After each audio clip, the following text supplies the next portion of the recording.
Hello friends, नमस्कार। Class 11 chapter 8 gravitation के एक और सेशन में आप सबका स्वागत है।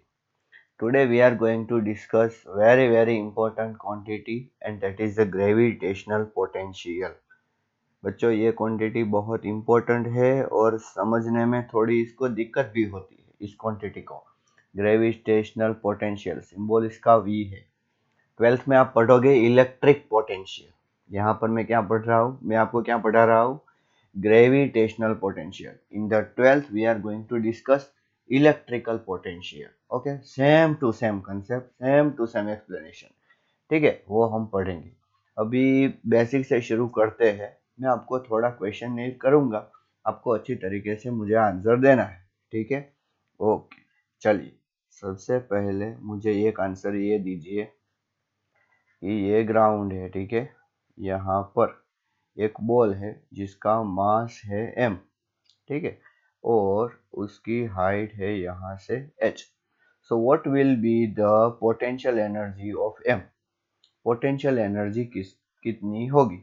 ठीक है, डायरेक्टली आपका दिमाग में जो आंसर आया होगा वो होगा mgh। गलत नहीं है, सही आंसर है। क्या आंसर आया है आपके दिमाग में? mgh। ठीक है, सोचिए कि मैं ये जो mgh है उसकी वैल्यू में ले रहा हूँ 10 जूल। क्या ले रहा हूँ बच्चों में? 10 जूल। तो कहने का मतलब ये है कि यहाँ की पोटेंशियल एनर्जी जो है वो है 10 जूल। ठीक है, इस मास की पोटेंशियल एनर्जी कितनी है? 10 जूल। चलो, समझ में आया? हाँ, अभी ये जो 10 जूल है ये एब्सोल्यूट नहीं है, नॉट एब्सोल्यूट। अच्छा, नॉट एब्सोल्यूट कुछ समझ में आया? नहीं, कुछ समझ में नहीं आया। नॉट एब्सोल्यूट यानी कि ऐसा बोल सकते हैं इट्स रिलेटिव। ये क्या है? रिलेटिव। रिलेटिव मतलब कि किसी के रेफरेंस में ये 10 जूल है। किसके रेफरेंस में? तो ग्राउंड, ये ग्राउंड है। ठीक है, ये मैंने क्या लिया बच्चों?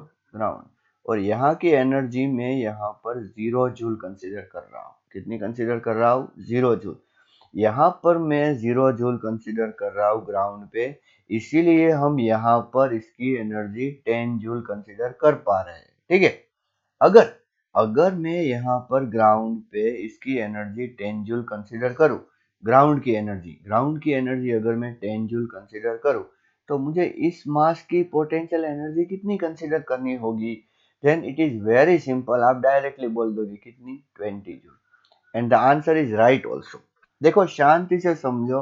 ठीक है, इतना ज्यादा जल्दी हमें समझना नहीं है। धीरे धीरे मैं आपको ट्रैक पे ले जाऊंगा। ठीक है, आप धीरे धीरे क्वेश्चन का आंसर दीजिए दिमाग में। ओके, और the concept of the gravitational potential will get clear, absolutely get clear. Okay, अच्छा। ठीक है, तो अभी हमने क्या देखा कि ये यहाँ पर ग्राउंड पे अगर मैं इसकी पोटेंशियल एनर्जी 10 ले लूँ ग्राउंड की, ठीक है, वो भी मैं ऐसे ही ले रहा हूँ, तो इसकी कितनी हो जाएगी? 20 जूल। अगर मैं ग्राउंड की 100 जूल लेता हूँ, ठीक है, तो यहाँ की कितनी हो जाएगी? 110 जूल। तो इसका मतलब क्या है कि हम तो ये एनर्जी जो ग्राउंड की एनर्जी है उसको तो हम चेंज कर सकते हैं। हाँ, तो उसके हिसाब से ये एनर्जी भी चेंज हुई। लेकिन इन सब डिस्कशन में ये जो एनर्जी हमने चेंज की ग्राउंड की, फिर बाद में इस पॉइंट की जो एनर्जी हमने चेंज की, उस सब डिस्कशन में कांस्टेंट क्या रहा? सोचो, क्या कांस्टेंट रहा? तो इसका difference, delta PE. Delta PE constant रहा, कितना? 10 जूल।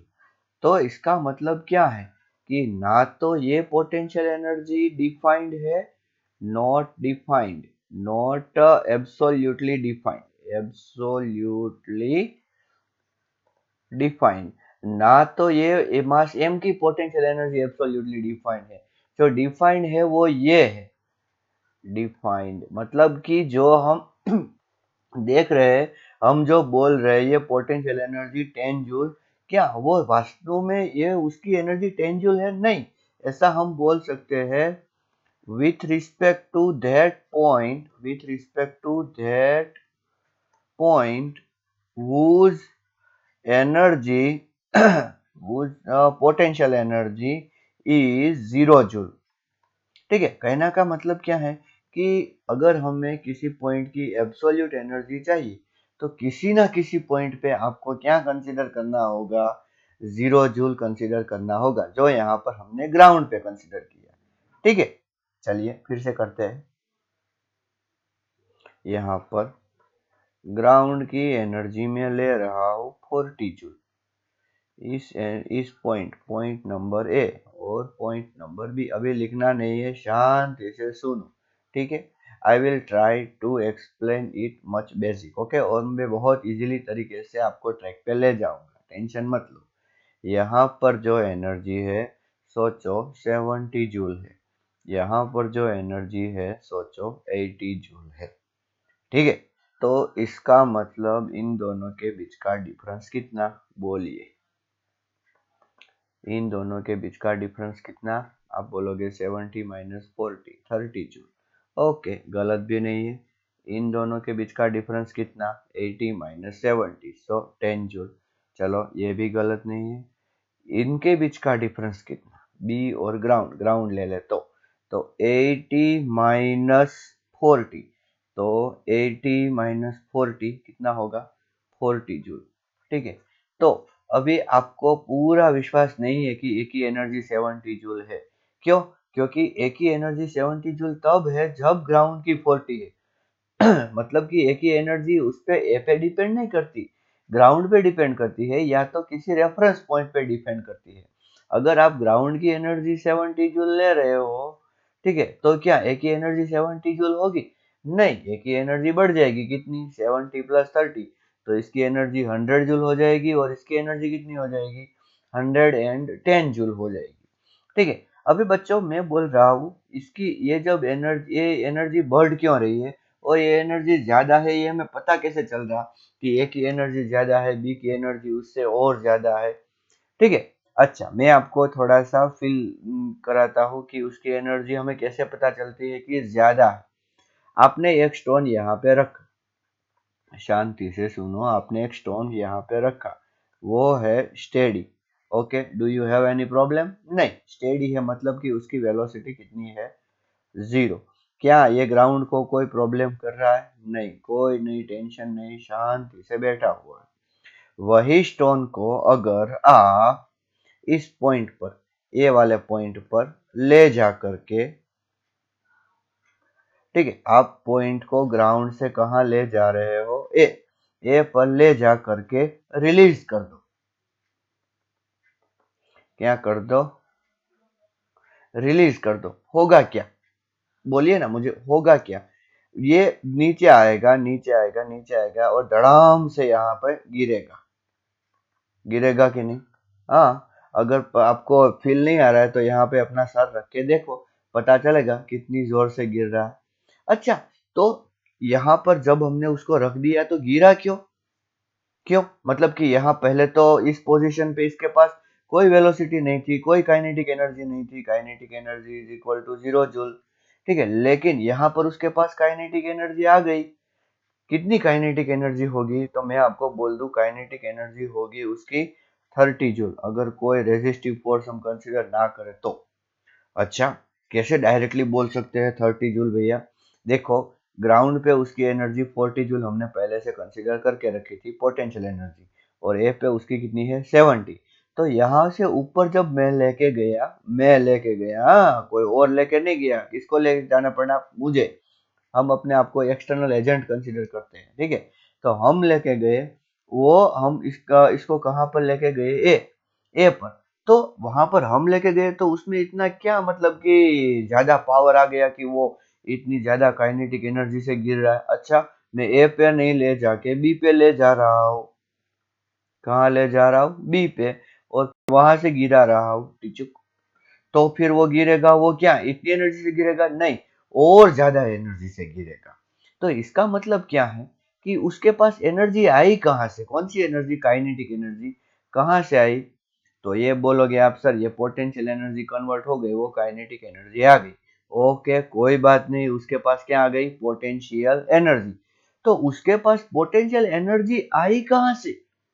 वो आपने देखा श्री राम भगवान ऐसा जो वो है, ठीक है, उसको ऐसा करते हैं, ऐसे करके फिर उसको एरो को छोड़ते हैं।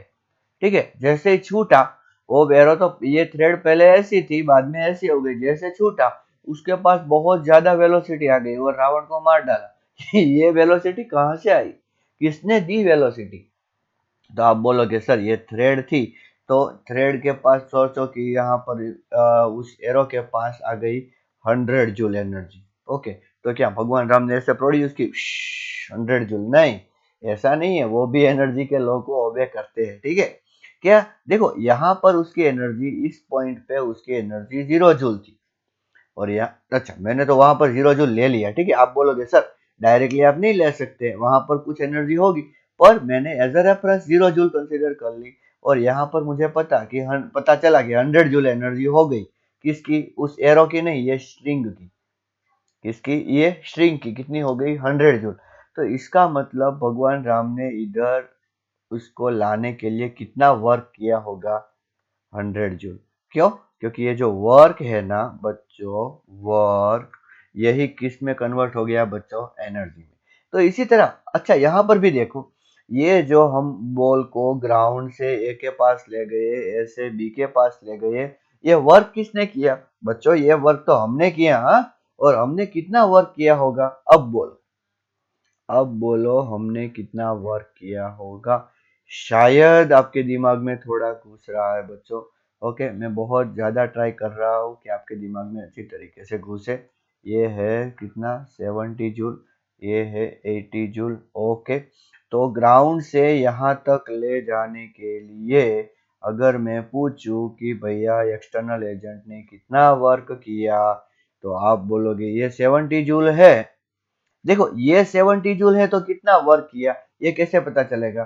तो आप डायरेक्टली नहीं बोल सकते। अगर मैं यहाँ पर ऐसा बोलूं कि ये 40 जूल है, देखो अब शायद आपको रिलेटिव में थोड़ा सा आपको फील आया होगा कि मैंने पहले 40 जूल नहीं बोला था, ठीक है, सिर्फ ऐसा ही बोल दिया था कि यहाँ पर ये जो है इसका कितना है? 70 जूल। तो कितना वर्क करना पड़ा होगा, मतलब कि कितना वर्क किया होगा? तो आप बोलोगे नहीं अभी हमें नहीं पता चला, लेकिन अगर मैं यहाँ पर एनर्जी डिफाइन कर दूं, कितनी है यहाँ पर एनर्जी? 40 जूल। तो कितना वर्क किया होगा? Then you can say sir it is 70 - 40। कितना किया होगा? 70 - 40। अगर यहाँ पर 70 जूल आ गई, तो मुझे क्या ये यहाँ यहाँ लाते वक्त मुझे इसकी एनर्जी 70 जूल हो गई, तो क्या ऐसा कंपलसरी है कि मैंने 70 जूल जितना ही वर्क किया होगा?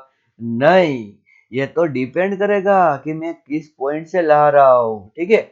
अगर जिस पॉइंट से ला रहा हूँ उसकी एनर्जी अगर मैं 0 मान लेता हूँ, तो इसकी एनर्जी मैं 70 मान सकता हूँ, लेकिन यहाँ पर हमने उसकी एनर्जी 0 नहीं मानी। तो कहने का मतलब क्या है कि ये किस पे डिपेंड करता है बच्चों? difference पे। work done depends on the difference, means you can say work done by external agent to move any object from A to B is equals to, आप क्या बोलोगे? U A minus U B की U B minus U A? U is the potential energy. चलो ठीक से दिमाग में अच्छी तरीके से सोच के, अपना दिमाग अच्छी तरीके से करके मुझे बोलो। देखो मैं आपको एक और बोलता हूँ कि यहाँ से यहाँ जाने के लिए work done by external agent is कितना होगा? 10 जूल होगा। चलो आपने भी शायद पता कर लिया 10 जूल।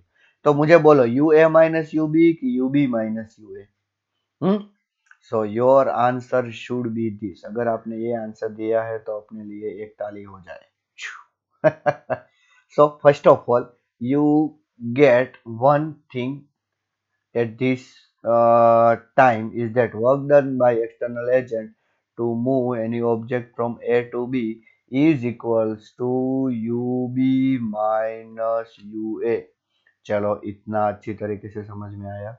ओके, अभी उसी जो है ये जो एनर्जी डिफरेंस आपको मिला ना, डिवाइडेड बाय अगर आप मास करते हो, जो मास लेके जा रहे हो, तो आपको जो डिफरेंस मिलेगा वो होगा वीबी माइनस वी ए।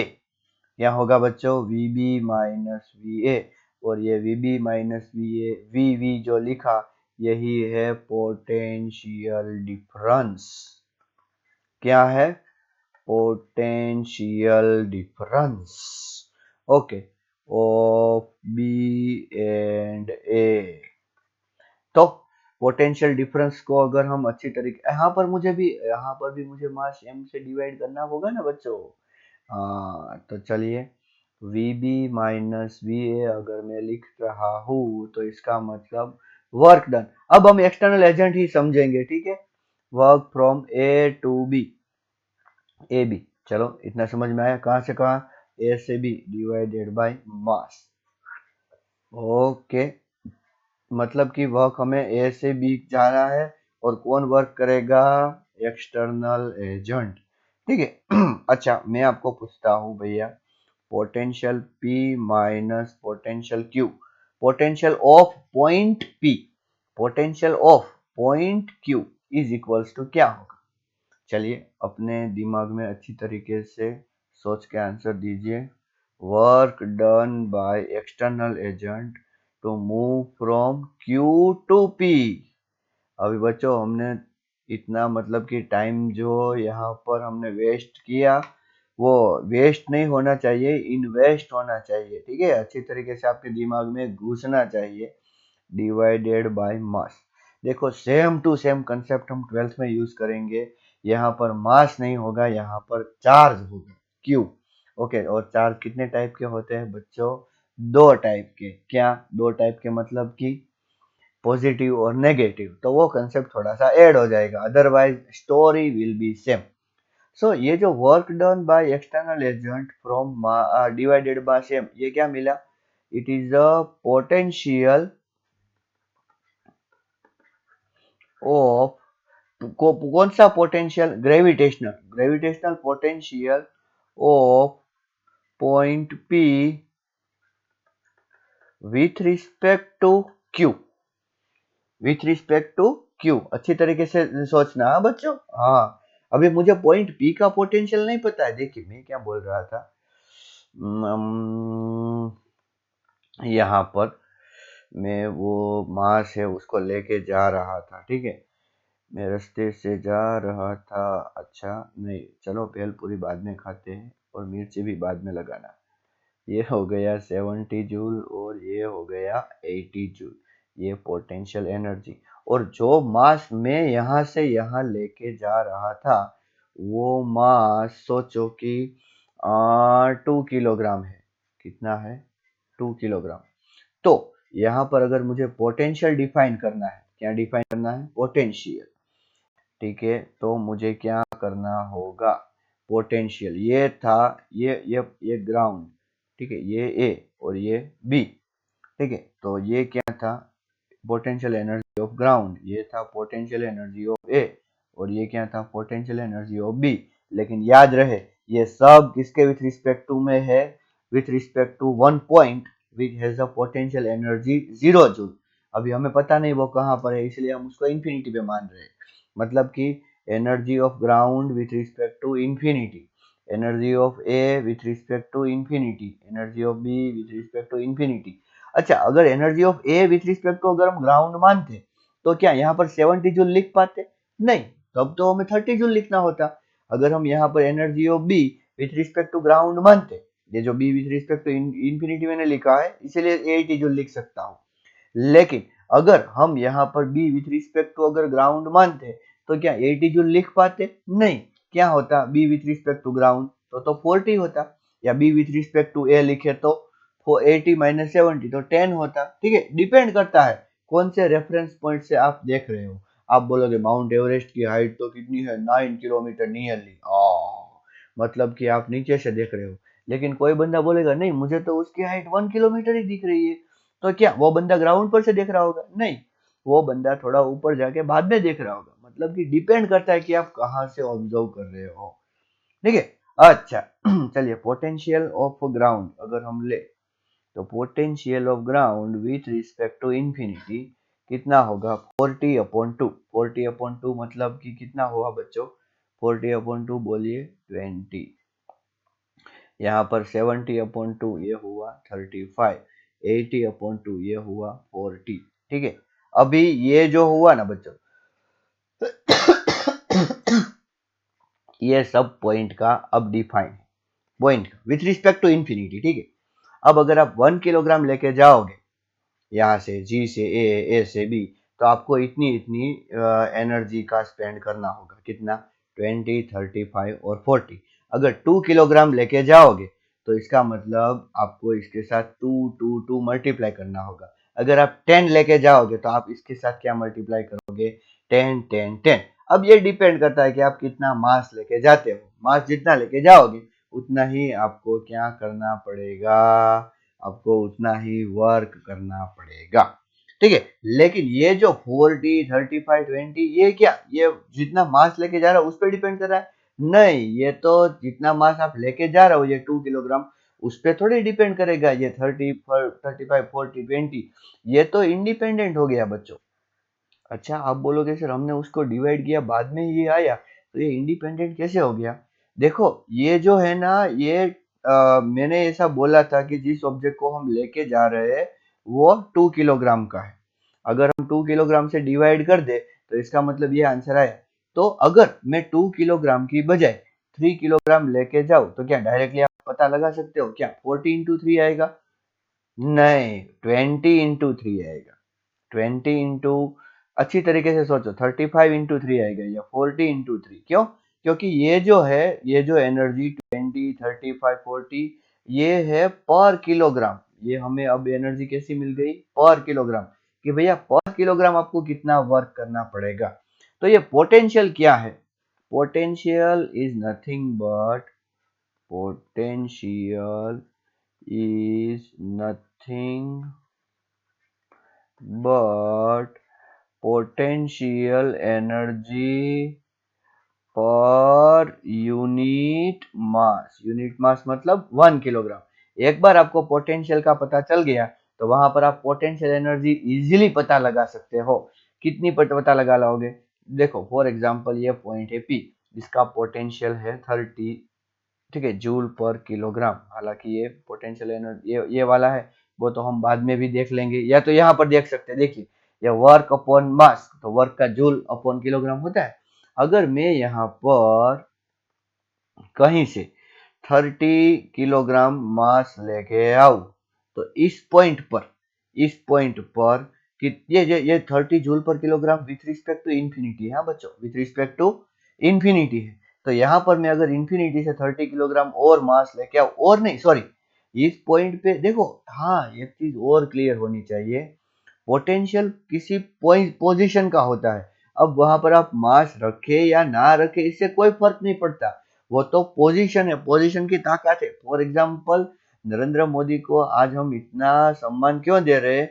उसका नाम नरेंद्र मोदी इसलिए नहीं, वैसे तो मेरा नाम भी नरेंद्र है, तो क्या मुझे भी इतना पावर मिल जाएगा? नहीं, पावर पर्सन में नहीं होता, पावर पोजीशन में होता है बच्चों। एनर्जी ऑब्जेक्ट में नहीं होती, एनर्जी किस जगह पर ऑब्जेक्ट रखा होता है उसमें होती है। याद रहे, ठीक है? टेंशन मत लेना कि ये आप ऐसा सोचना भी मत कि ये मास पे डिपेंड, नो, ये मतलब कि वहां पर मास रहना चाहिए, नहीं। वहां पर मास रहे या ना रहे इससे इसके पोटेंशियल पे कोई फर्क नहीं पड़ता। आप हिमालय की हाइट मेजर करो या ना करो, उससे उसे कोई फर्क नहीं पड़ता, उसकी हाइट तो वही रहने वाली है। समझ में आया कि नहीं? तो अगर आप इसको लेके आते हो तो आपको कितना वर्क करना पड़ेगा? तो इन दोनों को मल्टीप्लाई कर दो, 30 जा कितना हो जाएगा? 900 जूल। ठीक है, ओके, चलिए। तो अब मैं ऐसा सोच रहा हूँ कि अब आप पोटेंशियल डेफिनेशन के लिए बहुत ही अच्छी तरीके से प्रिपेयर हो चुके हैं कि मैंने क्या बोला आपको, U B minus U A upon M is equals to V B minus V A. ठीक है, U B minus U A is the potential energy, okay, divided by mass that we are bringing, and this is the VB minus VA, that is the potential difference. Okay, अगर हम ऐसा consider करें, if we consider A is at infinity, A कहाँ पर है? infinity, and potential energy of A is equals to 0 joule consider कर रहे हैं बच्चों। ठीक है, और 99% एग्जाम्पल में जब ऐसा नहीं दिया होगा तो हम ऐसा ही कंसीडर करेंगे कि इंफिनिटी पे 0 जूल है। तो हम क्या लिख सकते हैं? UB माइनस 0 अपॉन m, ठीक है, इज इक्वल्स टू क्या होगा, VB माइनस 0, ठीक है। तो इसका मतलब हुआ UB upon m is equals to VB, ठीक है। तो किसी पोटेंशियल का, अगर किसी पोजीशन का आपको पोटेंशियल जानना है तो वहां पर पोटेंशियल एनर्जी डिवाइडेड बाय मास कर दो, तो आपको वहां पर क्या मिल जाएगा, पोटेंशियल, ठीक है। पर क्या होगा, ये क्या एब्सोल्यूट है, नहीं, विथ रिस्पेक्ट टू इंफिनिटी, और इंफिनिटी पे हमने कितना माना है, 0। इसका इम्प्लीमेंट क्या है कि potential at A is equals to 0 joule per kilogram, ठीक है। अच्छा, अब देखिए अच्छी तरीके से, मैं क्या एक चीज आपको बोलना चाहता हूँ कि चलो, ये एम्प्टी स्पेस आपको दिख रही है, कुछ भी आपको दिख नहीं रहा है, और मैं कोई m किलोग्राम का मास है, m मास, ठीक है, उसको मैं A से B पे लाना चाहता हूँ, कहाँ, A से B पे लाना चाहता हूँ, तो कितना वर्क करना पड़ेगा। अच्छा, आप बोलोगे सर इसको ऐसे उठा के सोचो कि ये डिस्टेंस d है, तो work will be is equals to F external into D। Okay, कोई बात नहीं, चलिए, F एक्सटर्नल क्या है, जो हमने यहाँ से फोर्स लगाया वो, ठीक है। अभी अच्छी तरीके से सुनना, हाँ बच्चों, क्या ये जो मास है इस पे अभी कोई फोर्स लग रहा है, बाकी सारे मास उसके बहुत बगल में नहीं है, बहुत दूर दूर है, कोई इस पे फोर्स नहीं लगा रहा। अच्छा, steady object will remain steady and moving object will continue its motion, ठीक है। अब मैं इसे बहुत हल्का सा पुश दे दूं, कितना फोर्स पता है, 0.00000000001 न्यूटन, इतना हल्का सा पुश दे दूं, ठीक है, तो वो थोड़ा सा मूवमेंट में आ जाएगा, उसके बाद में उस पे फोर्स नहीं लगा, कोई और भी नहीं लगा रहा, ठीक है, तो क्या होगा, then after you can say that yes it will continue its motion, वो अपनी मोशन कंटिन्यू करेगा विथ अ कांस्टेंट वेलोसिटी, क्या, विथ कांस्टेंट वेलोसिटी। ये अपने दिमाग में अच्छी तरीके से बिठा दो, क्यों करेगा, because no external force is acting, and what is according to Newton first law, that if no force is acting, then you can say that a moving body will continue its motion with a constant velocity। तो कहने का मतलब A से B लाने के लिए कोई work नहीं करना पड़ा, work to move from A to B is equals to 0 joule. इसका मतलब क्या हुआ, therefore UB minus UA is equals to 0 joule. therefore, अच्छा, मैं अब इसको मास से डिवाइड कर देता हूँ, UB minus UA upon m, तो इसका मतलब 0 हुआ, तो कहने का मतलब क्या है, is equals to VB minus VA, तो क्या हुआ, VB is equals to VA, कहने का मतलब VB और VA दोनों का पोटेंशियल कैसा है, इक्वल, ठीक है। एक बहुत बड़ा रिजल्ट हमने देखा बच्चों, क्या, that if no work is done, if no work is done in moving any mass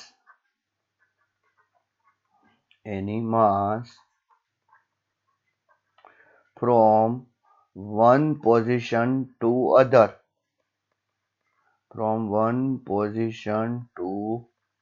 other, then potential of that points, potential मतलब gravitational, potential of that points will be same, ठीक है। ये अपने दिमाग में अच्छी तरीके से बिठा के रखो, ओके। अब अब दूसरी बात, सोचो, सोचो क्या सोचो रे, अब देखो, हाँ, अच्छी तरीके से, यहां पर एक मास हमने रख दिया m, ठीक है, ओके, उसके बाद एक पॉइंट लिया a, क्या पॉइंट लिया a, जिससे कितनी दूरी है r, ठीक है। और अब बी पर एक छोटा सा मास रखा हुआ है एम, जिसको आप बोल सकते हो टेस्ट मास। क्या बोल सकते हो? टेस्ट मास, छोटा सा मास। और इसको बोल सकते हो सोर्स मास, बड़ा मास है जो कि ग्रेविटेशनल फोर्स बहुत ज्यादा प्रोड्यूस कर रहा है इसलिए। और ये इतना छोटा है दैट m टेंड्स टू 0, इतना ग्रेविटेशनल फोर्स प्रोड्यूस नहीं कर रहा है इसलिए। ठीक है, ओके, कोई बात नहीं। चलिए, अभी मैं इस मास b को यहां से अगर छोड़ रहा हूं, मैं इसको मास b को यहां से ऐसे छोड़ रहा हूं, तो क्या वो ए के पास आएगा? जरूर आएगा। क्यों? क्योंकि ये मास उस बड़े मास के अट्रैक्शन की वजह से बी से ए की ओर आएगा। ठीक है, सेम टू सेम बच्चों, ये जो ग्राउंड है, ग्राउंड से किसी ऑब्जेक्ट, ऊपर से किसी ऑब्जेक्ट को छोड़ते हो तो वो क्या नीचे नहीं आता? आएगा ही ना। क्यों आएगा बच्चों? बोलिए। क्योंकि ग्राउंड उसको अट्रैक्ट करता है और उसकी वेलोसिटी भी बढ़ेगी, तो यहाँ से यहाँ आते वक्त उसकी वेलोसिटी भी बढ़ेगी। पर हमें क्या करना है? We want to move mass. We want to move mass without acceleration. Without acceleration means with constant velocity. कैसे हम मूव करना चाहते हैं बच्चों? Constant velocity. ठीक है, क्यों? क्योंकि उसकी काइनेटिक एनर्जी इंक्रीज नहीं होनी चाहिए। यहाँ पर उसकी जो पोटेंशियल एनर्जी है वो इतनी काइनेटिक एनर्जी में इंक्रीज ना हो ना, ये हम चाहते हैं। ठीक है, अच्छा, तो क्या करना होगा? तो देखो, इस साइड कितना फोर्स लग रहा है बच्चों? इस साइड लग रहा है, सोचो कि ये जो डिस्टेंस है, ये डिस्टेंस कोई डी ले लो, डी। ठीक है, डी। तो G capital M small M upon D square. तो ये तो ग्रेविटेशनल फोर्स इधर लगा, तो इस फोर्स की वजह से अगर इधर जा रहा है, एक्सेलरेट कर रहा है, तो हम उसको यहां से इतना ही फोर्स लगाएंगे बच्चों, एफ एक्सटर्नल। और कितना? G M M upon D square. ठीक है, हालांकि उससे थोड़ा सा छोटा, थोड़ा सा 0.0001 न्यूटन ऐसा। ठीक है, क्यों? ताकि वो इस तरफ आगे बढ़ पाए। लेकिन जैसे ही एक बार उसने आगे बढ़ना शुरू कर दिया, बाद में हमारा और उसका फोर्स क्या होना चाहिए? इक्वल। और एक बात और भी है कि ये फोर्स हम कॉन्स्टेंटली इतना नहीं लगाएंगे, हम इसको धीरे धीरे इंक्रीज करते जाएंगे। क्यों? क्योंकि सोचो कि ये बी इधर आ गया, जब इधर आएगा तब इन दोनों के बीच का जो डिस्टेंस है वो क्या होगा? वो होगा क्या? बोलिए, मुझे ऐसा बोलिए, उसका डिस्टेंस कम होगा। डिस्टेंस कम होगा तो ये ग्रेविटेशनल फोर्स उन दोनों के बीच में लग रहा है, जीएम अपॉन डी स्क्वायर, क्या वो उतना ही रहेगा? नहीं, वो बढ़ेगा। वो बढ़ेगा, इसका मतलब क्या है कि हमें उसका एक्सेलरेशन नहीं प्रोड्यूस करना है, तो मतलब कि हमें भी उतना ही फोर्स लगाना होगा ना। एक्सेलरेशन कब प्रोड्यूस होगा? जब उस पर कोई नेट फोर्स लगेगा। जितना फोर्स ग्रेविटेशन ये मास की वजह से लग रहा है, उतना ही फोर्स अगर हम यहाँ पर लगा दे, तो इसका मतलब क्या है कि उस पर नेट फोर्स जीरो हो जाएगा। And because net force is a zero, its velocity will remain constant. Okay, and it's acceleration will be zero. ठीक है, समझ में आ रहा है ना आपको अच्छी तरीके से? ठीक है, तो ऐसे ले जाने के लिए, विदाउट एक्सेलरेशन ले जाने के लिए वर्क हमें जो करना पड़ेगा वो होगा एफ एक्सटर्नल इनटू डिस्प्लेसमेंट। लेकिन वो वर्क बच्चों शायद नेगेटिव होगा। आप दिमाग लगा सकते हो क्यों नेगेटिव होगा? और ये जो वर्क है ना, वो ऐसे सिंपली ऐसे कैलकुलेट नहीं होगा। क्यों ऐसे कैलकुलेट नहीं होगा? बोलिए। Because this force is not a constant one, this is a variable force. तो कहने का मतलब क्या है कि हमें ऐसे वर्क को इंटीग्रेशन करके सॉल्व करना होगा। और नेगेटिव क्यों होगा? Because see work done by external agent that I am interested. Okay, तो इसका मतलब क्या है? ये एक्सटर्नल एजेंट तो इस ओर फोर्स लगा रहा है, इस ओर, लेकिन ऑब्जेक्ट तो किधर मूव कर रहा है? ऐसे। So work done will be negative. Why? Because what is the angle between them? 180। That's why work done will be negative, right? समझ में आ रहा है? ओके, तो जितना भी हमने वर्क किया होगा, देखो हाँ अच्छी तरीके से, हमने वर्क किया एक्सटर्नल एजेंट ने कहाँ से कहाँ ले जाने के लिए? ए से बी ले जाने के लिए।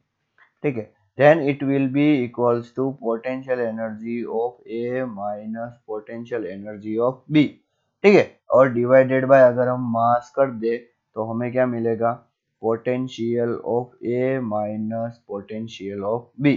ओके, लेट्स कंसीडर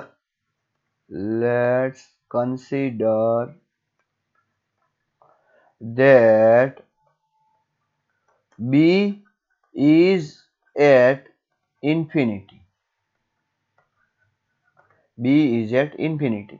तो कहने का मतलब क्या है, therefore we can say like that work done from external agent, okay, from A to B। oh sorry, मैं ये क्या कर रहा हूँ, नहीं, आप बोलोगे नहीं ए टू बी नहीं ले जा रहे बच्चों, मैंने यहाँ गलती कर दी, माफ कर दो माफ कर दो।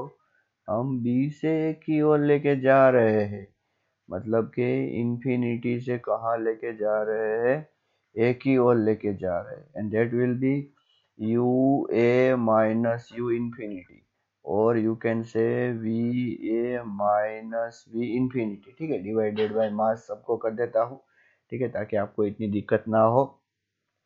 तो इससे हमें क्या मिल जाएगा, V A specially potential of point A मिल जाएगा, ठीक है। लेकिन इजीनेस के लिए, for easiness in calculation, let's calculate work done from A to infinity। पहले ऐसा सॉल्व तो कीजिए, चलिए, work done from A to infinity, ठीक है। अभी कैसे, ये मास है m, ठीक है, ओके, ये डिस्टेंस, ये जो पॉइंट है वो a है, और ये जो डिस्टेंस है वो कितना है, r, ठीक, ओके। अब आप उसको यहाँ से किधर लेके जा रहे हो, कौन से मास को, छोटे मास को कहाँ लेके जा रहे हो, इंफिनिटी पे, ठीक है। सोचो कहीं यहाँ पर आप हो, वो मास यहाँ पर है और उसका डिस्टेंस यहाँ से कितना है, x, ठीक है। तो इधर ग्रेविटेशनल फोर्स कितना लग रहा होगा, G M M upon X square, और आपका फोर्स कितना लग रहा होगा, G M M upon F X square, ये होगा एफ एक्सटर्नल और ये होगा gravitational. But we are interested in the external force, right, हमें एक्सटर्नल फोर्स का वर्क डन फाइंड करना है। Okay, for very small displacement, for very small displacement dx, small work done by external agent will be is equals to f external into, क्या बोलेंगे, बोलिए, f external into dx। देखिए force भी उधर है और डिस्प्लेसमेंट भी उधर, तो इसका मतलब G M M upon X square into D X, ये हो गया छोटा work done. therefore work done total कहाँ से कहाँ ले जाने के लिए, ए से इंफिनिटी बाय एक्सटर्नल एजेंट, ठीक है। ये सारी चीज आपको अच्छी तरीके से याद रहनी चाहिए, इसलिए मैं बार बार बोल रहा हूँ, is equals to integration D W is equals to G M M upon X square D X. कहाँ से, कितने डिस्टेंस से, x का जो वेरिएशन है वो x मिनिमम कितना रहेगा बच्चों, ए से शुरू कर रहे हैं तो मिनिमम उसका जो होगा वो r, और मैक्सिमम इंफिनिटी, ठीक है, इंफिनिटी। तो यहाँ पर मैं क्या ले रहा हूँ बच्चों, इंफिनिटी। आइए अब थोड़ी मैथ सॉल्व करें। जी एम एम बाहर, 1/x² का इंटीग्रेशन होता है -1/x, r से लेके इंफिनिटी। कैसे होता है देखिए, integration 1/x² dx is equals to integration x⁻² dx is equals to x⁻² dx है बच्चों, तो उसको हम क्या लिख सकते हैं, x⁻² प्लस 1 अपॉन -2 प्लस 1, ठीक है। तो x⁻² प्लस 1 मतलब x⁻1 और ये -1, तो इसको हम क्या लिख सकते हैं, -1/x। देखिए x⁻1 को 1/x लिख सकते हैं ना। ओके ओके, अगर समझ में नहीं आए तो एक बार खुद सोच के देखिए ठीक है, एक्स रेज टू -1 अपॉन -1 को -1 अपॉन एक्स कैसे लिखा जाता है। ओके, शायद तो आपने सोच लिया होगा। ओके, चलिए आगे बढ़े। GMM। ओके, यहाँ पर अगर मैं 1/x करता हूं तो यहाँ पर मुझे क्या करना होगा। यहाँ पर अगर मैं 1/x कर रहा हूं तो मुझे यहाँ पर करना होगा इंफिनिटी से लेके r तक। क्या करना होगा मुझे यहाँ पर इंफिनिटी से लेके r तक। ठीक है, तो इंफिनिटी से लेके अगर मैं r कर रहा हूं तो GMM, पहले यहां पर हमें r पुट करना होगा। क्या पुट करना होगा? r। तो देखिए GMM, देखो मैंने -1 से यहां पर ऐसा किया तो लिमिट चेंज हो गई, समझ में आया ना, थोड़ा मैथमेटिक्स आना चाहिए। अभी 1/r -1/इंफिनिटी, 1/इंफिनिटी कितना होता है? 0। सो what is the answer? GMM। Okay, यहाँ पर मैं पहले आपको एक बार फिर से फिल दे दूं, 1/इंफिनिटी कितना होता है? 0। सो what is the answer? GMM upon R। This is work done to move from A to infinity। अच्छी तरीके से आपको याद होना चाहिए, ये क्या है? Work done to move from A to infinity. ठीक है, और देखिए work done from A to infinity plus work done from infinity to A is equals to work done from A to A। Okay, means what you can say, work done in closed path। Work done in closed path. चलो इतना समझ में आ गया। Okay, gravitational force कैसा force है? Gravitational force is what you can से, conservative force. Gravitational force is conservative force. तो इसका मतलब work done in closed path कितना होगा? 0। ठीक है, तो इसका मतलब क्या होगा? Work done from A to infinity plus work done from infinity to A will be equals to 0। तो इसका मतलब क्या होगा? Work done from infinity to A is equals to negative of work done from A to infinity. ठीक है, अभी हमने work done from A to infinity solve किया and what answer we got? GMM upon R। ये answer हमें मिला, तो उसके आगे हम क्या लगा देंगे? Negative. So this is nothing but work done from infinity to A. External agent ने जो वर्क किया वो। अभी work done from infinity to A divided by M is equals to क्या होगा?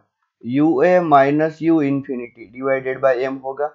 या तो हम यू ए बाय एम बोल सकते हैं या तो हम वी ए बोल सकते हैं। ठीक है, इतनी सारी चीज आप बोल सकते हो। देयरफॉर यहाँ पर देखिए work done from infinity to A कितना है? -GMM upon R divided by M. देखो एम अभी पिक्चर में से गायब होने वाला है, देखिए। So what is the potential? ये हो गया पोटेंशियल -GM अपॉन आर। बच्चों मैंने जितना मैं कर सकता था मैंने इजी बनाने की ट्राई की, इसलिए वीडियो थोड़ा लंबा है, पर समझना आपको है अच्छी तरीके से ये माइनस क्यों आया, because work done is a negative. शुरू में हमने थोड़ी देर पहले ही बोला था। ठीक है, और ये किस चीज पे डिपेंड करेगा? ए का पोटेंशियल, ठीक है, इसके आजू बाजू में मास कितना है और उससे दूरी कितनी है। कहने का मतलब अगर बहुत सिंपल लैंग्वेज में अगर बोले तो एम मास से आर दूरी पर पोटेंशियल कैलकुलेट किया जाए, कोई आपको पूछे कितना पोटेंशियल होगा, then it's answer is -GM upon R. कहने का मतलब किससे, किसके विथ रिस्पेक्ट टू इंफिनिटी। हाँ याद रहे, ये जो सारा खेल है ये विथ रिस्पेक्ट टू क्या है? इंफिनिटी। ठीक है, क्योंकि इंफिनिटी पे हमने 0 पोटेंशियल हमने ऐसा एज्यूम किया है। तो अगर आपको यहाँ पर पता चल गया कि कितना पोटेंशियल होगा, बाद में पोटेंशियल एनर्जी तो आप इजीली सॉल्व कर सकते हो कि नहीं? सिंपली आपको उसको पोटेंशियल के साथ मल्टीप्लाई करना है। ठीक है, तो पोटेंशियल क्या है? -GM upon R. बच्चों आशा रखता हूँ आपको अच्छी तरीके से समझ में आ गया होगा। ठीक है। अगर अब ये is equals to minus G M upon R है। ओके, पहले तो मैं बोल दूं ये कैसी क्वांटिटी है बच्चों, it is the scalar quantity, मतलब कि इसकी कोई डायरेक्शन नहीं होती। ठीक है, अगर आपको इसका डायमेंशनल फॉर्मूला मालूम करना है तो जूल का कितना होता है m1 l2 t minus two पर मास, उसका कितना होता है m1, तो m1 चला गया, L2 T माइनस टू। ठीक है, इसमें बच्चे बहुत ज्यादा कंफ्यूज होते हैं इसलिए। ठीक है, उसका यूनिट क्या होता है बच्चों, ऐसा यूनिट अगर बात करें तो होता है जूल पर किलोग्राम। ठीक है, सिंबल उसका V है, वो अच्छी तरीके से आप याद रखिए, और जो हमने मेथड डिस्कस की यहाँ पर वो भी अच्छी तरीके से आप याद रखिए। सेम टू सेम डिफाइन किया जाएगा 12th के लिए। ठीक है, तो यहाँ पर आपको शायद अच्छी तरीके से समझ में आ गया, V is equals to minus G M upon R. और थोड़ा सुपरपोजिशन प्रिंसिपल के बारे में भी बात कर लूं मैं आपको। सुपरपोजिशन प्रिंसिपल, ठीक है, बहुत सिंपल है। सुपरपोजिशन प्रिंसिपल ऑफ पोटेंशियल, जैसे ही मैं सुपरपोजिशन बोलता हूं आपके दिमाग में याद होना चाहिए कि सुपरपोजिशन का मतलब एडिशन, सम, ठीक है, सबको मिलाना। ठीक है, और पोटेंशियल मतलब पोटेंशियल को मिलाना। कैसे, एक मास है m1, दूसरा मास है m2, तीसरा मास है m3, चौथा मास है m4। अगर आपको यहाँ पर जिसका ये डिस्टेंस सोचो r1 है, ये डिस्टेंस सोचो r2 है, ये डिस्टेंस r3 है, और ये डिस्टेंस r4 है, और P पॉइंट पर आपको पोटेंशियल पूछे तो आपका आंसर होना चाहिए potential because of 1 plus 2 plus 3 plus 4। Simply बच्चों, बहुत सिंपल हो गया, minus G M one upon R one minus G M two upon R two, देखो प्लस माइनस माइनस हो जाएगा, minus G M three upon R three minus G M four upon R four. क्या बात है, यह याद रखना बच्चों, एम मास इधर और एम मास इधर, तो सेंटर में पोटेंशियल सॉल्व करो। सोचो कि ये डिस्टेंस आर है और ये डिस्टेंस आर है, तो पोटेंशियल अगर बोला जाए ना बच्चों तो ये होगा minus G M upon R minus G M upon R, मतलब कि minus two G M upon R. याद रखना यहाँ पर जीरो नहीं होगा, क्यों, potential is a scalar quantity, ये सिंपली ऐड होता है, वेक्टर की तरह नहीं कि अगर आपको यहाँ पर पूछा जाए कि भैया ग्रेविटेशनल इंटेंसिटी, इस पॉइंट का नाम मैं पी रख देता हूँ, gravitational intensity at point P कितनी होगी, then you will say sir इस मास की वजह से इस साइड ग्रेविटेशनल, इस मास की वजह से इस साइड, और दोनों इक्वल है, इसीलिए क्या आंसर होगा, जीरो, 0 मीटर पर सेकंड स्क्वायर। ठीक है, लेकिन ग्रेविटेशनल पोटेंशियल ऐसे नहीं होगा। ओके, चलिए, तो यहाँ पर हमारा ग्रेविटेशनल पोटेंशियल का कंसेप्ट खत्म हुआ। ठीक है, आशा करता हूँ आपको अच्छी तरीके से ये समझ में आया हो। ओके, थैंक यू एंड नमस्कार।